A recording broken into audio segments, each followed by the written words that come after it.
Let's take a look into the future.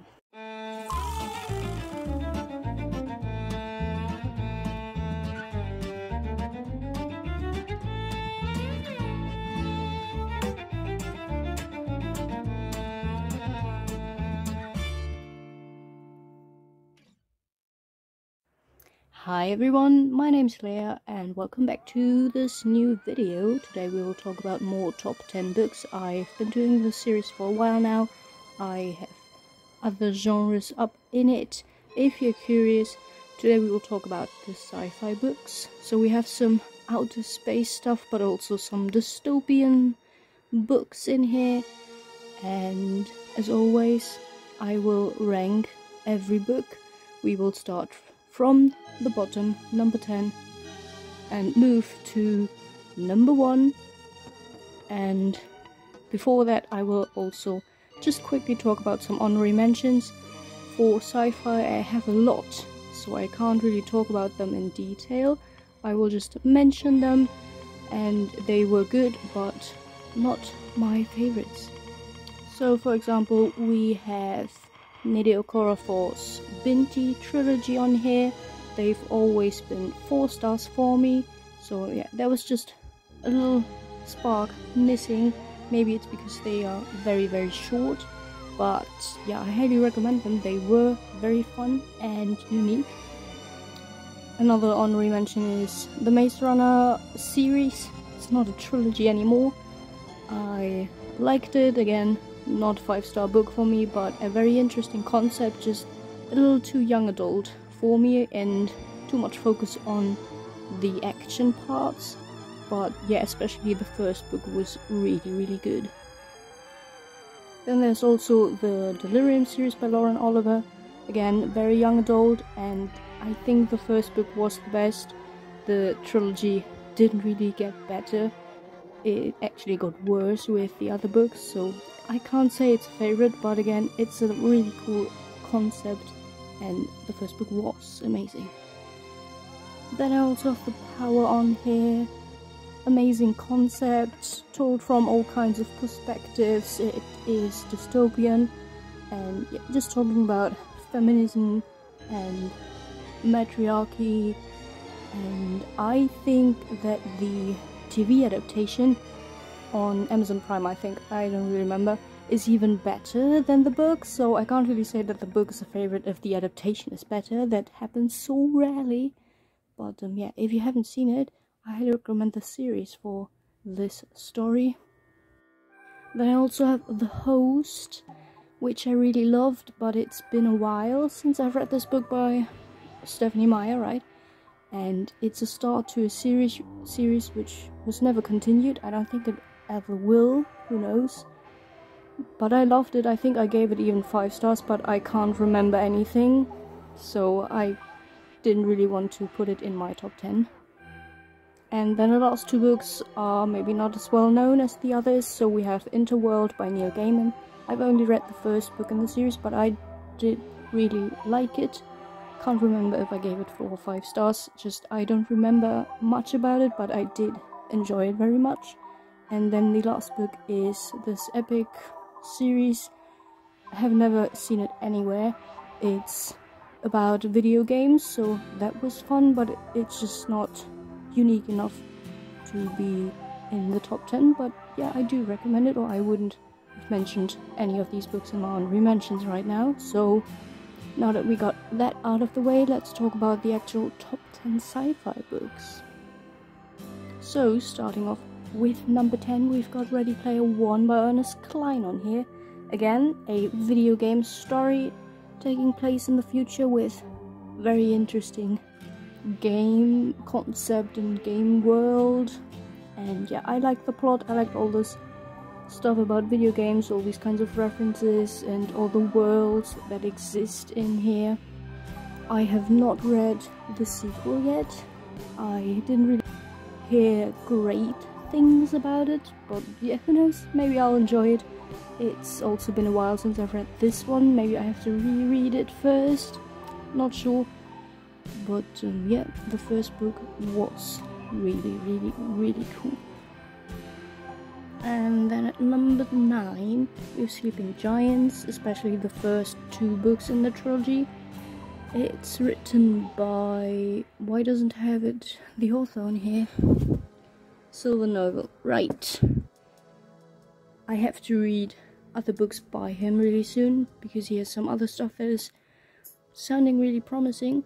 I've only read the series so far. Again, I love the concept, and the writing style is quite similar to books like World War Z, because we have all kinds of media, all kinds of perspectives in it, and this is also taking place in the future, and there are really giant parts just randomly on Earth. Someone found them, and it's about what are they, why are they here, and yeah, it's quite political, I think.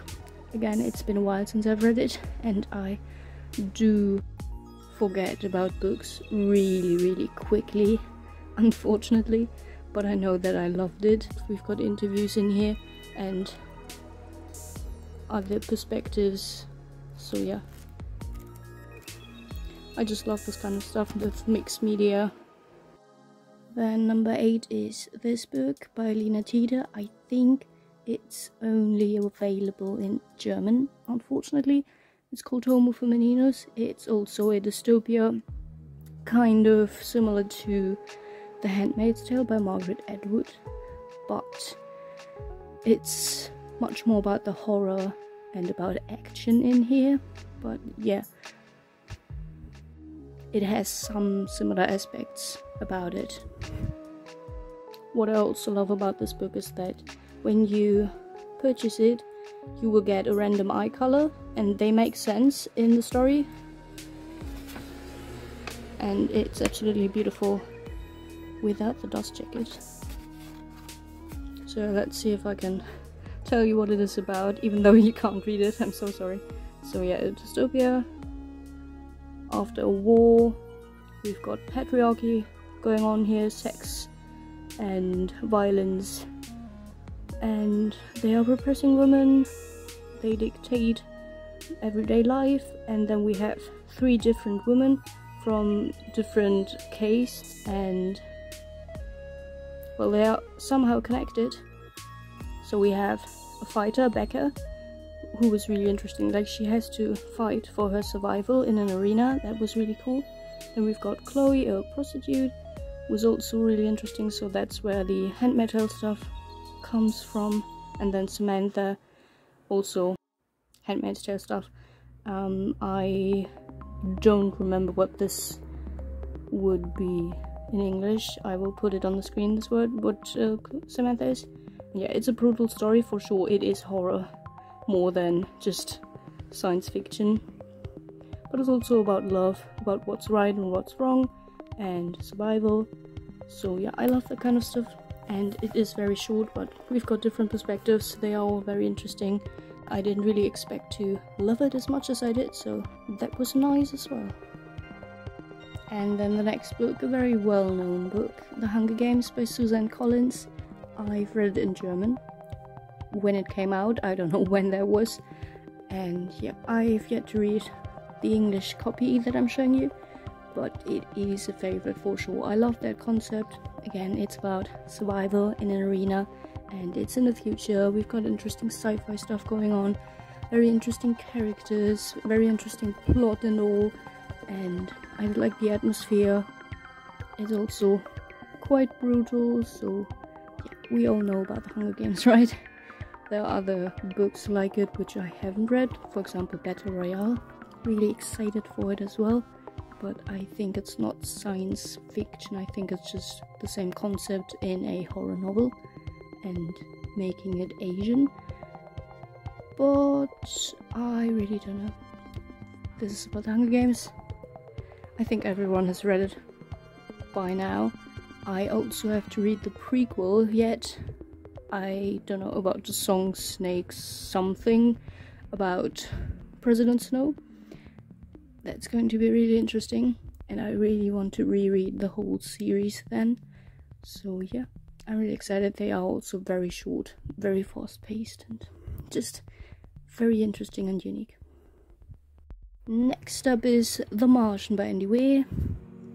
Yeah, also a very well-known book with an adaptation which was quite good as well. It's pretty much the same as the book, nothing too surprising.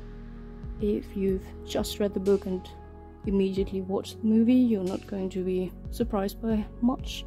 But yeah, I do like some hard sci-fi from time to time, which is not about a dystopia in our world. It's just about outer space, but this is also about survival, which I love. It's about just this one person at this one place who is stranded there and has to survive on this planet. Love that kind of stuff. So I obviously love this one as well. It also has some humor in it and a lot about just technical stuff and plants and little stuff that you need to know to survive there. So that was really cool. It's quite detailed because the book isn't very short and it's just about him on this planet pretty much for most of the book. So yeah, I love that kind of stuff. Again, I love The Long Walk by Stephen King, which is also just about walking and nothing else. So I don't mind slow-paced, detailed stuff. So that's why this is on here.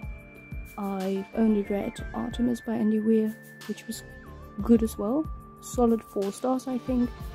And then I have to read Project Hail Mary, which is supposedly as good as The Martian is again. So yeah, really excited about that one.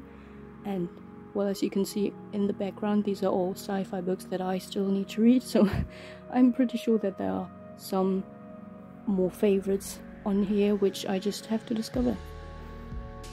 And then the next one is also a horror book, I'd say, but it is also taking place in the future. It's about alien creatures, so it is for sure sci-fi as well.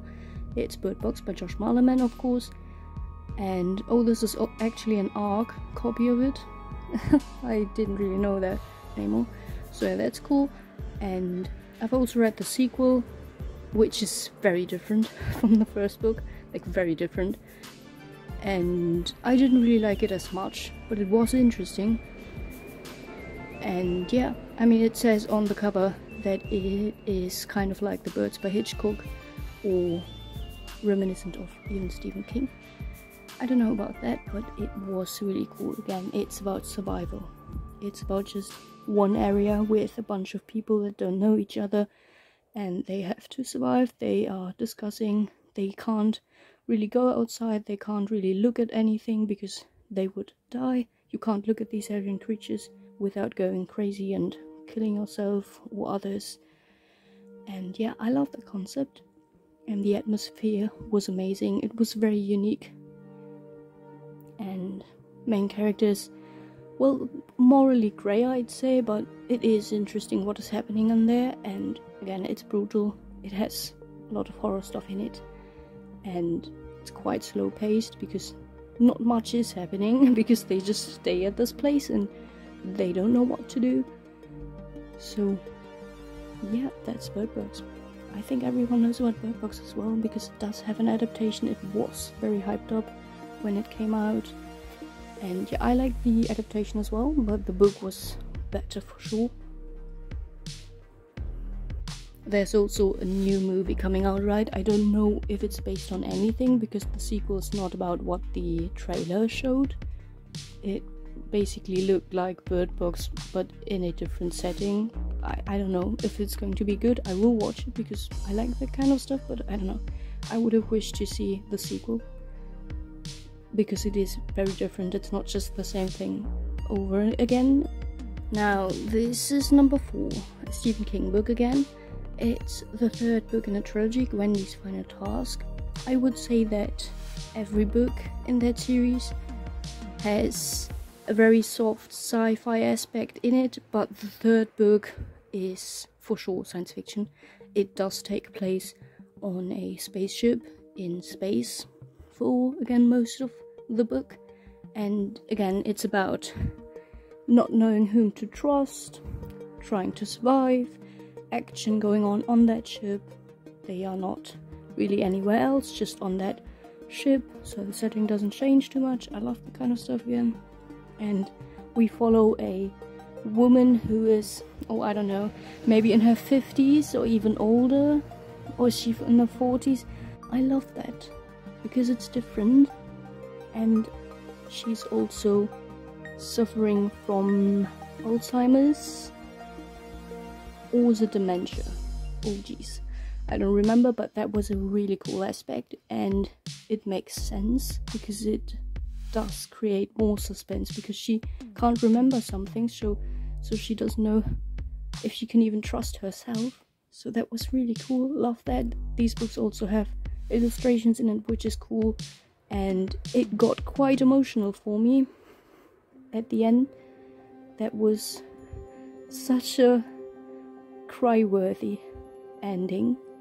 Without spoiling anything, I did cry for sure, but yeah, I think it's even my favorite book in that trilogy. They are all very different from each other, but they always follow Gwendy, starting out with her as a child, and then in the second book, I don't know, she's a teenager, I think, or maybe even an adult, and then the third book, she's become quite worldly, so I don't know, she's in her 40s, 50s, something like that, I don't remember, and going to space with a crew, and then stuff is happening. And yeah, it's really nice. This also has always this button box where she can get chocolates that help her in life, but also there are buttons on it that will supposedly destroy whole continents if you push them. If you have it, you will want to push these buttons. The longer you have it, the more inclined you are to push these buttons and see if they really destroy whole continents. It's an interesting concept for sure. And I just love to follow the main character through her whole life basically. So yeah, highly recommend it. And at number 3, we're already near the end. It's This Is How You Lose the Time War. It's also a very short book. All the next books will be quite short. I don't know what it says about me and my taste in science fiction.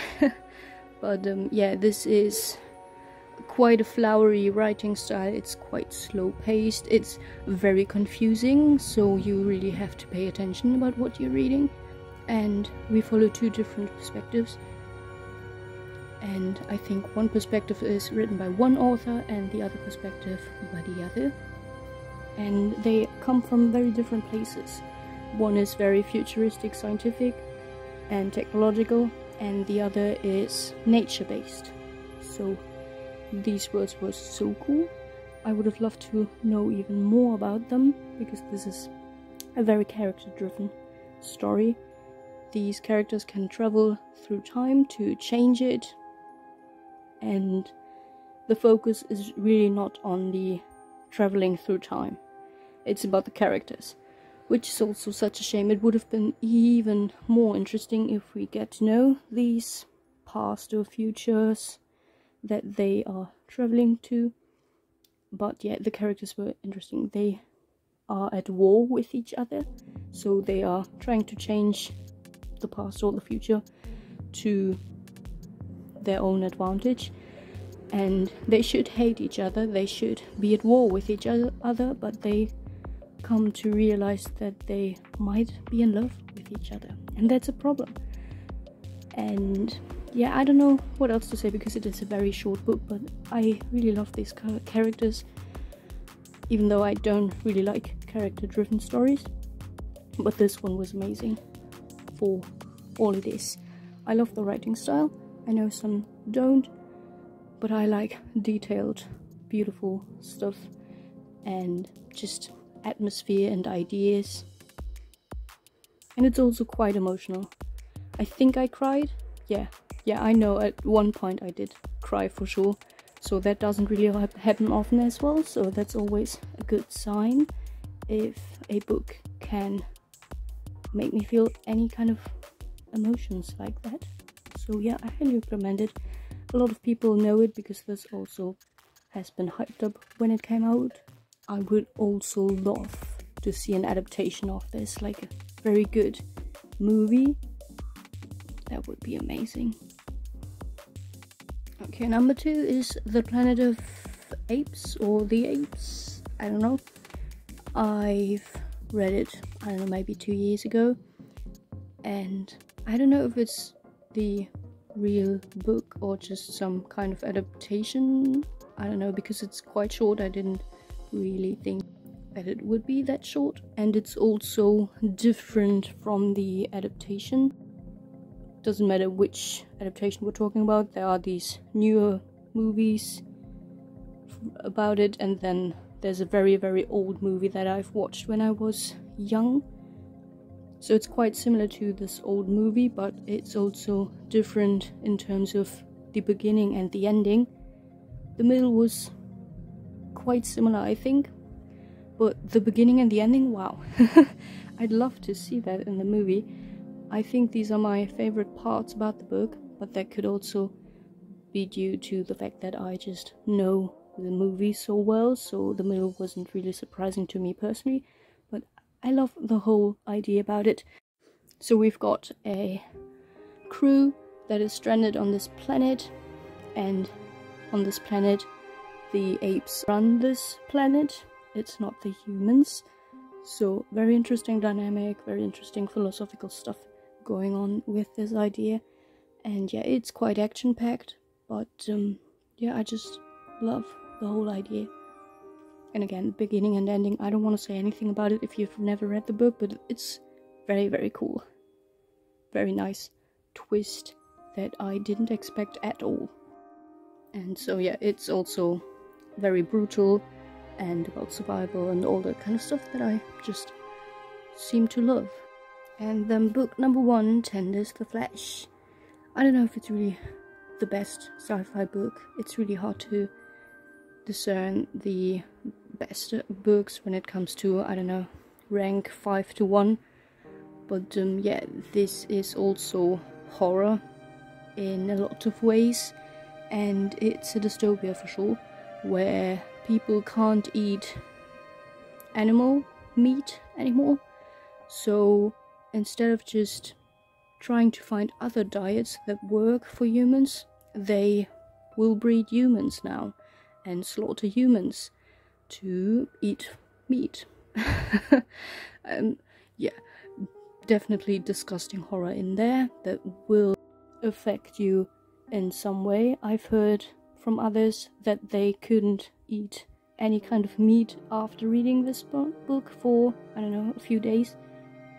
Didn't have that impact on me personally, just because I'm used to horror books and I've read disgusting stuff, but there's one scene in the factory that did impact me, but not too much. Like, it was disgusting for sure, and I would never want to see that happen in the real world at all. And then we also have like characters from a family with parents and children, and it's very frightening to see how they react to this kind of stuff, because the main character visits them one day, and that was just, it was very frightening for sure. I can't say it wasn't. And then the twist at the end, it was amazing. That's why it's on this list at number 1, I think, because that twist, I didn't really see it coming, and it is genius, really. And yeah, I don't know, I just love extreme horror, disgusting stuff like that, so that's why it's on here as well. The idea is very interesting, although I don't think that a whole country would decide to do what the people in here are willing to do, but I mean, it's an interesting vision. And yeah, I'm really excited to read other books by the author for sure. So yeah, that's been my top 10 list. Let me know if you agree or disagree with some of them. I know Tenders the Flesh is not for everyone at all. And yeah, I love sci-fi. I think it's quite underrated, similar to horror books, but I mean, in the past years it's become more popular, so that's a great thing. And yeah, with fantasy, horror and sci-fi are my favorite genres for sure. Or and historical fiction, yeah. Yeah, I have too many favorite genres. But yeah, I hope you enjoyed this video and found some interesting books in there that you didn't read before or didn't know of before, who knows. And I hope to see you in my next video, and until then, take care, happy reading, and bye!